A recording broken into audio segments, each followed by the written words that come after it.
Emmanuel, the God with us who saves.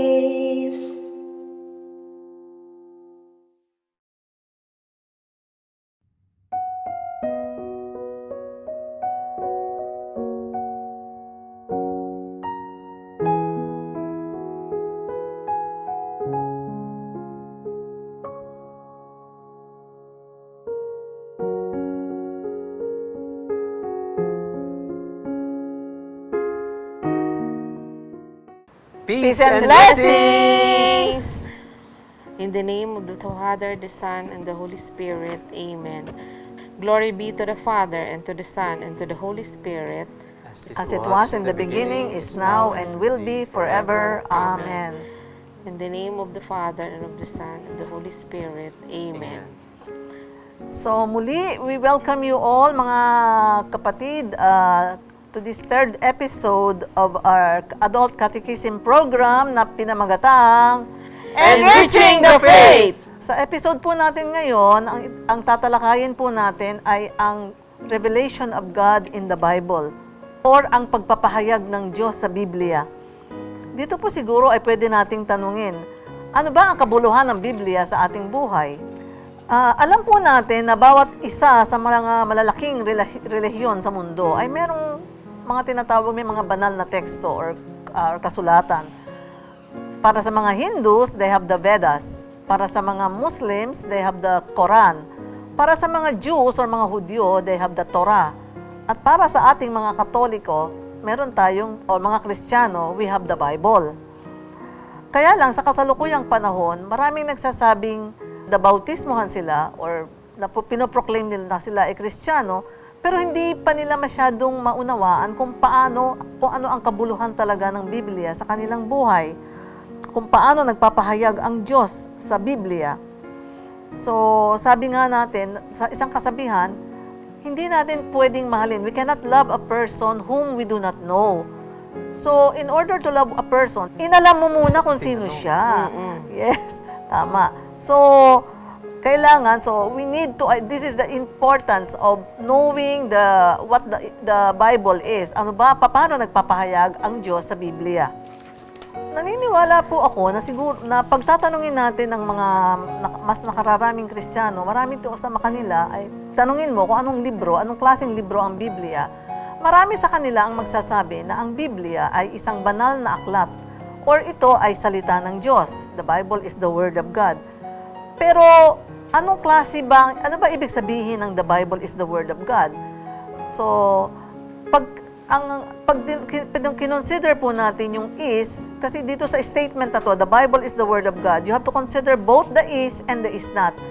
Kasi, ang statement po na ito ay tinatawag na metaphorical statement or talinghaga sa Tagalog. Matalinghaga kasi you have to consider both the is and the is not kasi there is an ongoing tension. You cannot just stop with the is. Pag tumigil ka na the Bible is the Word of God, it becomes fundamentalism na sinasabi mo lahat ng nasa Biblia ay literal na galing sa Diyos. Fundamentalism.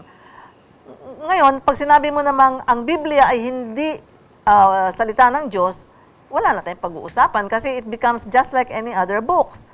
Kaya, ang Biblia, pag tinanong nyo, anong klaseng libro yan? Ang Biblia is and is not the Word of God. It's divine revelation in human expression. Ito'y banal na pagpapahayag sa salita ng tao.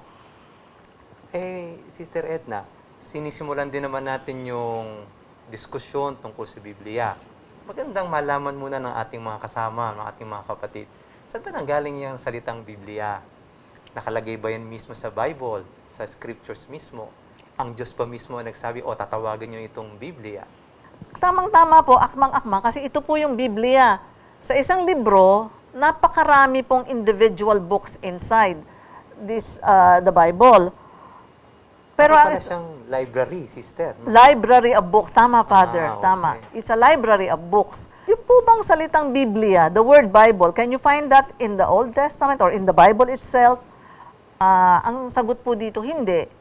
Kasi latecomer na siya, huli na siya nung nagamit, no, yung pinormulate yung salitang Biblia. Kaya if you look at the Old Testament, ang salitang makikita nyo doon would be the writings or the scriptures. And even si Jesus would be using that word. Kung ang Biblia ay salita ng Diyos, pwede ba itong magkamali?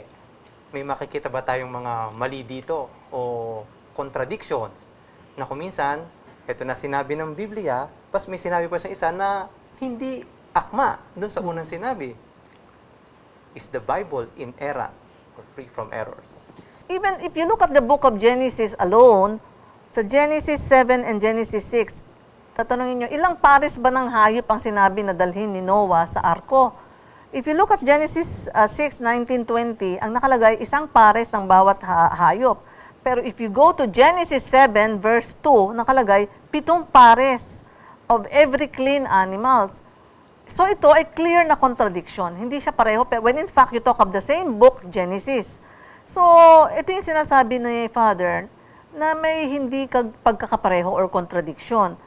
Pero ang sinasabi nating inspirasyon, ibig sabihin, in-inspire in-inspire ng Holy Spirit ang mga may akda nito, yung mga taong may akda ng Biblia, pero hindi niya in-overrule ang kanilang personalities. Hindi niya pinangunahan. Ibig sabihin, binigyan niya ng freedom. So sila pa rin ang nasunod. Sister, Pakat, Yes. ibig sabihin ba nung inspiration dyan, halimbawa nung nakita kayo ni Brother Paulino, na nagka-crush siya sa inyo at nagbago lahat ng naging mas masipag siya mag-aral, naging masipag siya sa bahay. Yun ba yung tinatawag na inspiration dito? Yun ba yun? Naku, Father, magkaiba po yun. Kasi sa totoo lang, hindi naman siya na-inspire. Sa totoo lang, Father. Hindi, joke lang. Ang inspiration na sinasabi dito, it's yung Holy Spirit ang nag-inspire. In-inspire niya yung mga taong sumulat. Iba naman po ito doon sa mga crush or ordinaryong inspiration natin eh. Kasi parang wala naman yung Espiritu Santo yata doon, ano? Pag sinabi nating na-inspire ka na gumawa ng mas maigi dahil na-inspire ka ng crush mo. Kaya nga, may mga contradiction kasi dapat nating intindihin na pag sinabi nating inspiration, the Bible is inspired, inspiration is not dictation. Hindi po dinikta ng Diyos isa-isa yung ang nakasulat sa Biblia. Kaya nga, ang sinasabi po, ang Bible is the perfect word of God written in the imperfect words of its human authors.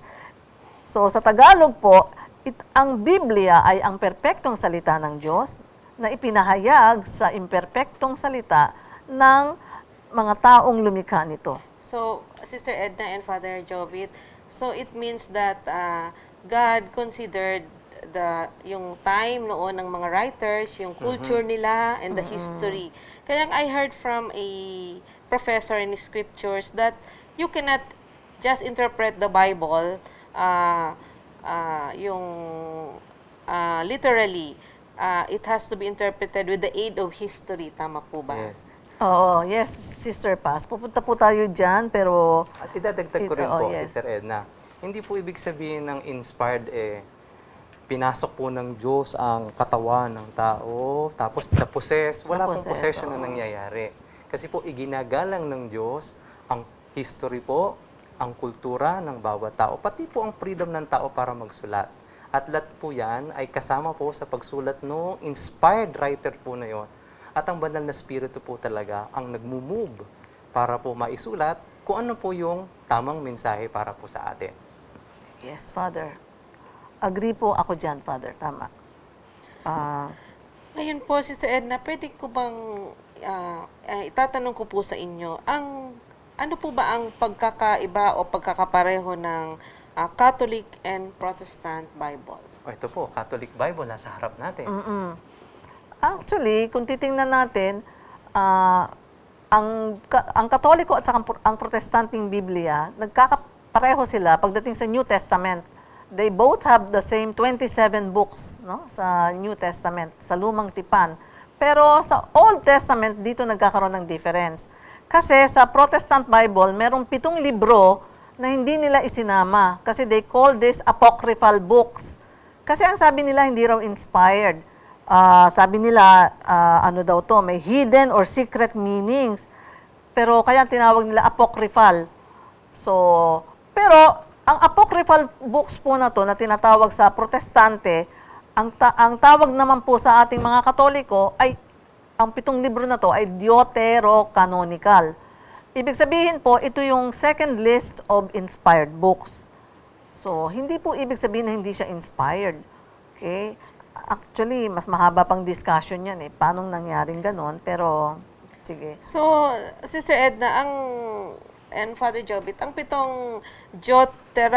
canonical writings ay ito po yung Tobit, Judith, Wisdom, Sirach, Baruch, 1 and 2 Maccabees, and nadagdagan po ni Esther in Daniel. Opo, some parts po nung kay Esther. At Esther, tama po additions. kayo. Yan po ang tinatawag nating Deuterocanonicals. Deuterocanonical. Kasi po, meron po mga libro sa Bible na nung tiningnan po nila, wala pong question na, ito, inspired ba to? Hindi. Inspired po kagad. Ang tawag po natin, sister, pandagdag ko na lamang, ay proto-canonical. Proto-canonical. Kasi nga, first canon, ibig sabihin po ng canon ay First list. list. Listahan. First list of May listahan po tayo inspired ng utang, list po yun, canon po yun. No? Kaso po, meron po mga libro, ito po sinasabi ni sister kanina, hindi po na natanggap sa unang pag-check. Pero nung binalikan po nila at na-check po nila, ay, inspired pala itong mga ito. Kaya po, Deutero means second list. Kaya po, sige po, Sister Edna, ituloy niyo po ang inyong... Actually nga, Father, kung may idagdag ko lang, natandaan ko po, di ba yung recent findings, yung Dead Sea Scrolls, yung ibang findings nga daw dyan, magpapatunay na some of the writings na sinasabi nilang apocryphal, hindi naman talaga apocryphal, no? Parang gano'n. Anyway, ibang discussion po yan. So, bali, lumalabas po, Father Jovit and Sister Edna, the total number of the Old Testament books for the Protestants is 39, and sa atin pong, sa Catholic po ay 46. So, kasama kasi doon yung 7 na Deuterocanonical. So, Sa Old Testament po. Sa Old Old Testament, Testament. oo. So, bali po, kung 46 yung Old Testament, and 27 ang New Testament. So, the Catholic Bible is 73 Yes. of Opo. inspired books. Yes. Kahit po sa New Testament, meron po silang hindi tinanggap na, ganun po ba? kagaya po ng the letter of St. James. Wala po okay. yun. Pero, meron po tayong Biblia na nag-usap po ang Protestant, pati po tayong mga Catholics, at joint po, na-publish po natin. Ang tawag po, ito po yung The Good News Bible. At makikita niyo po doon, with Deuterocanonical. So, ibig sabihin po, yung Bible po na yon pwede po sa Protestants, pwede rin po sa ating mga Catholics. Oo. Thank you, Father, for that. Maganda yung Good News Bible na yan, Father, kasi madaling maintindihan. Opo. Oo. Maganda yung translation niya, no? Tama yun, Father. So, Sister Edna, ano nga ba ang relasyon ng luma at bagong tipan? Bago po yan, Tipan. Ang ganda po ng word na yan. Sister Paz, di ba? Kayo naging magkatipan ng inyong ni Brother Mark. No? Kailan po ba yun? 34 years ago na po 34 yun, years ago. Father. Sige po, balik na po natin kay Sister Edna sa kanyang pakikipagtipan. Okay. Salamat po, Father. Pag sinabi po nating Old Testament, kasi alam natin dalawa ang division ng Biblia, Old and New Testament. Sa Tagalog, lumang tipan at bagong tipan. Yung sabi ni Father kanina, tipan. Napaka-meaningful pala ng ibig sabihin ng salita na yon, lalo na sa Tagalog, no? Tipan. Kaya nga, sabi ko nga, kapag ka pala pinakilala mo yung boyfriend mo, girlfriend mo sa parents mo, siya po yung aking katipan. Katipan, meaning you have a covenant with this person. Yun po ibig sabihin ng tipan. Meron kang katipan. Meron kang covenant with this person. Siya lang, exclusive siya lang, wala nang iba. Yun ang ibig sabihin. And sa Old Testament, ang pinapakita po rito, ito po yung, the Old Testament is the history of the Old Covenant of the Lord to the Jewish people, the Israelites, using the formula words, I will be their God, they shall be my people. Napakaganda po ng word na yun kasi parang very possessive. I will be their God, they shall be my people. Gaya po ng ano ko, Father, nung nagtuturo po ako, ilang beses ko pong, may mga times po nasasabihin ko sa mga estudyante ko, hanapin nyo kung ilang beses nag-appear yan sa Biblia. Kasi po, napaka-importante po nitong formula words na ito.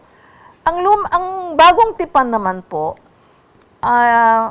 ito naman po ay tinawag na bagong tipan or New Testament because sila ang pinakapundasyon na dokumento ng bagong covenant na pinakita sa atin, pinahayag sa atin sa pagkatao ni Kristo. So, ang minsan po tinatanong, may nagtatanong po na, yung po bang Old Testament, dapat palitan na kasi puro mga mga tao. Hindi po. Ang Old Testament is meant to complement para maiakma sa New Testament. It's never intended to replace the New Testament. Okay? So, yun ang importansya, yun ang pagkakaiba nila. Okay. Saka Father, clarification lang po kasi di po ba ang Old Testament is also called the Hebrew Bible? Oo. Yeah. So yun po ang At ang tingin po natin doon, yun po ay paghahanda para po sa pagdating Mesiyas. ng Mesiyas, no? Kaya Yes, nga Father. po, tama po yung sabi ni Sister Edna kanina, na napakahalaga po ng lumang tipan. Kasi po, yan po ang pakikipag-ugnayan ng Diyos sa kanyang bayan. Na ngayon po, ay mas pagagandahin pagdating na ating Panginoon kasi ang kanyang pakikipagtipan ay hindi na lamang sa isang tribo, sa isang klase ng tao, kundi po para po sa lahat. Tama, Father. Kaya nga, di ba, pag readings, pagkalinggo, meron tayong readings from the Old Testament, di ba, tama, Father? Yes. Tapos may psalm prayer tayo, responsorial psalm, galing pa rin sa Old Testament. Tapos may second reading, galing sa New Testament, tapos yung gospel Yes. reading.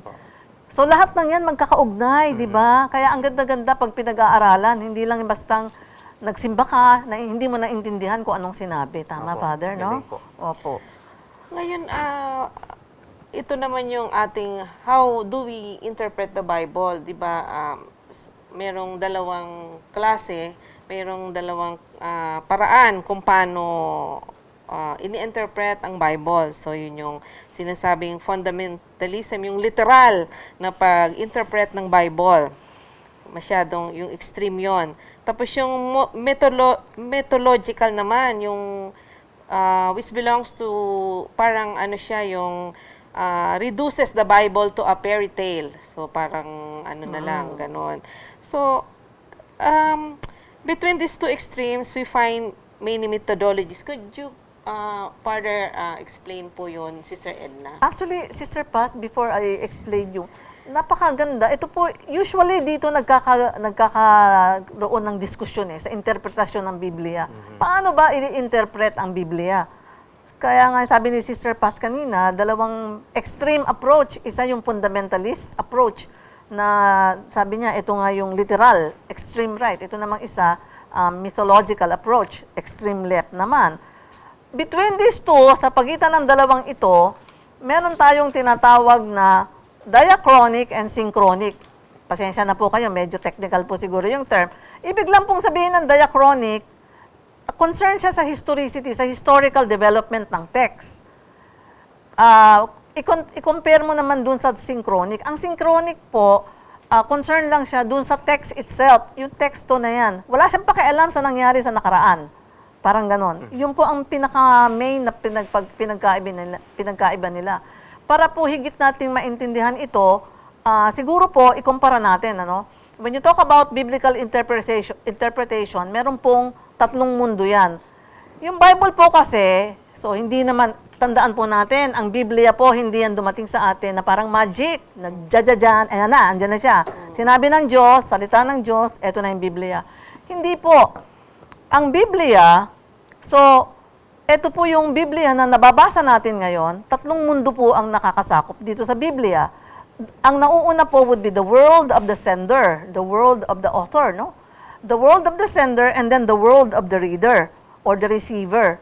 So, tatlong mundo, the world of the author, the world na kumbaga, nag-overlap siya sa world of the text at saka world of the reader. So yung diachronic approach, ito po yung tinatawag na concern sa historical approach, sa historical development. Dito po, gusto mong malaman yung overall na, yung mga katanungan. Sino sumulat nito? Kailan siya sinulat? saan siya sinulat, sino yung author nito, para kanino yung librong ito, yung bakit sinulat yun, para kaninong, sino yung audience. Tandaan po natin, yung Biblia po, hindi yan sinulat, mga kapatid. Hindi yan sinulat para sa ating mga modernong tao. Sinulat ito mahigit 2,000 taon na ang nakakalipas. So iba po yung talagang intended audience nito. Ang synchronic naman, when you talk about the world of the text, ang concern siya is more of yung text itself, more of the, anong klaseng literatura yan, anong genre, anong forms, yung bang ganon. So, grammar, anong klaseng grammar ang ginamit. Whereas yung world of the reader naman, ito naman ang sinasabi natin, ito yung ginagamit natin, di ba, pag nag-Bible study tayo. Tapos, i-interpret natin, anong ibig sabihin ng teksto sa akin, sa buhay ko. Yun yun. But we cannot just take hold of the Bible, kukunin mo yung Biblia, bubuksan mo yung Biblia, i-interpret mo siya, as if alam mo na yan. You cannot do that kasi hindi mo pwedeng i-interpret or basahin ng Biblia piecemeal or utay-utay. You have to look at it in a bigger context. Kaya nga usually yung mga pare, usually i-relate nila yan. O, i-relate nila yung pagbasa kahapon, kaugnayan ng pagbasa ngayon, or kaya yung pagbasa ng linggo, may kaugnayan sa pagbasa ng susunod na linggo. So, related po yan. So, you have to connect that. Hindi mo pwedeng basta kunin yung isang portion ng Biblia at interpret mo. Kaya nga, dyan po nagkakaroon ng kaguluhan. So, ibig sabihin, Sister Edna, kung minsan Yes. meron tayong tendency mag-Bible shopping, no? Yes. Halimbawa, kukunin ko yung Bible, gusto kong alamin, ano pa mensahe ni Lord sa akin ngayon? Yan. Basta, paano kung nabuksan ko yung Bible Bubuksan. at sinabi doon nag-iisip ako ng ano ba to, gaganti ba ako sa aking kaaway o hindi? Paano kung ang Bible chopping ko tinuro sa akin nakalagay doon, do what you must and do it quickly. Di ba yun yung sinabi ni Kay Jesus Judas. kay Judas? Kay Judas. Susundin ko ba yun? Iniisip ko, gaganti ako. Si Jesus ba nasasabi sa akin na gumanti doon sa aking kaaway? Kaya medyo delikado nga yung gano'n, ano? Tama, Father. Kukunin mo lang yung salita ng Diyos, yung salita, nang walang kontekstong kinukonsider. Napakadelikado. Delikado. Okay. As bilang Kristiyano, ang Biblia po ay mahalaga sa atin. Yan po ay precious. Pero hindi enough na basta lang natin na laman ang Biblia kung paano siya na-develop o naisulat. We should believe that through the people of the Bible and their experiences, sa pamamagitan ng kanilang mga karanasan, ang Diyos ay may mensahe para matulungan tayo na makita ang kahulugan ng ating buhay araw-araw. Ngayon, atin pong pakinggan si Father Jobit. Babasahin niyo po niya ang reading from the book of the prophet Isaiah, chapter 40, verse 6 to 8. Muli po, inaanyayahan ko kayo sa pagkakataong ito. Manahimik po tayo sandali. Nang sa gayon po, kapag ang Diyos ay nagsalita sa atin, mayroon po tayong pagkakataon na namnamin ang kanyang salita at makita ang ingang kahulugan nito para sa ating inaaral at para na rin po sa ating buhay. Ang kasulatan po na ito ay hango sa aklat ni Isaias.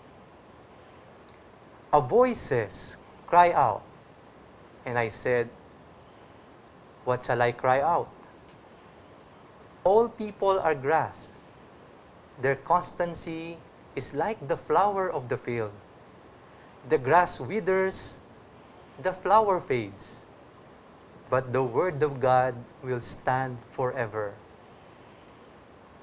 So shall my word be that goes out from my mouth.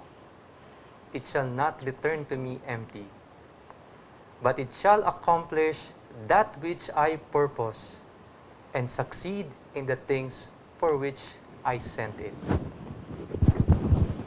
Ang salita pong iyon na galing kay Isaias, makikita po natin, nadudugtungan po ng kasulatan po galing sa mga Hebreo. Indeed, the Word of God is living and active, sharper than any two-edged sword, piercing until it divides soul from spirit, joints from marrow. It is able to judge the thoughts and intentions of the heart.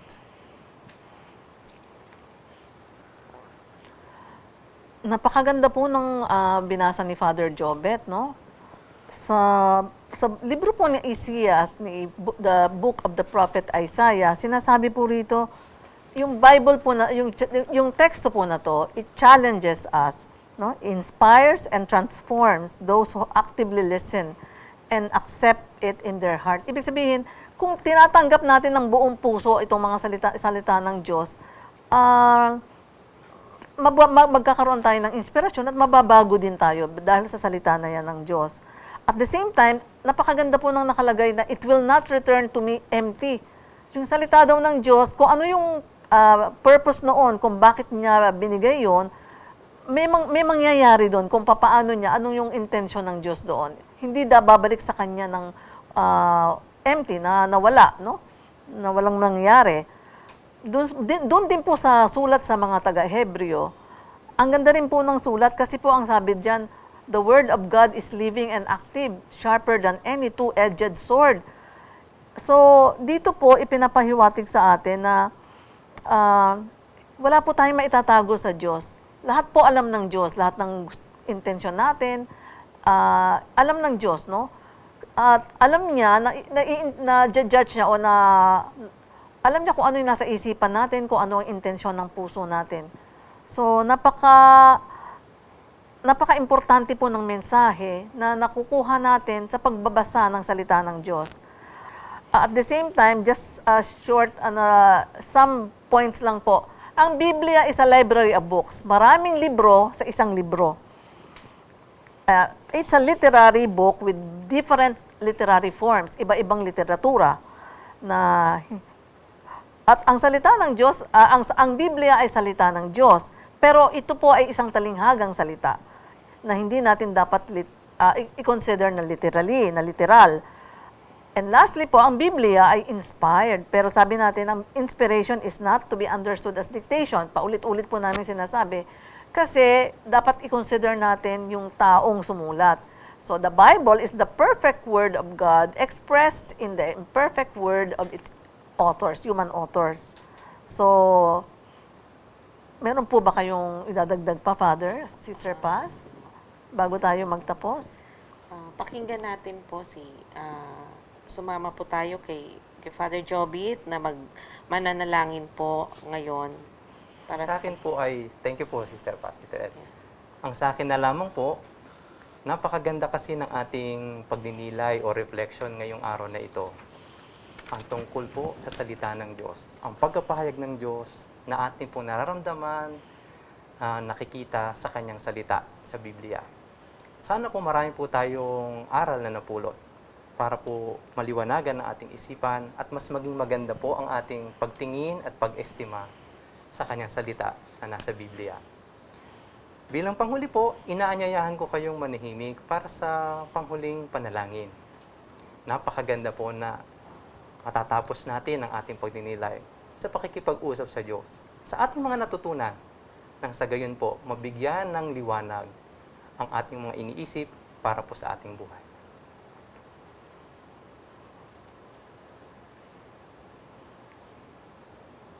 O Diyos Ama, na puno ng buhay at pinagmumula ng aming buhay, nagpapasalamat kami sa handog mong salita na naaming binabasa sa Biblia, na aming nararanasan sa buhay at aral o turo ng simbahan.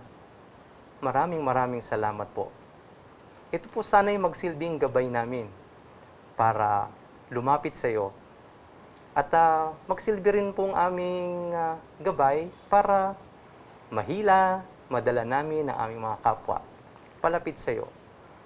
Nang sa gayon, sila rin po makita nila ang kahalagahan ng iyong salita upang magkaroon ng magandang direksyon ang kanilang buhay.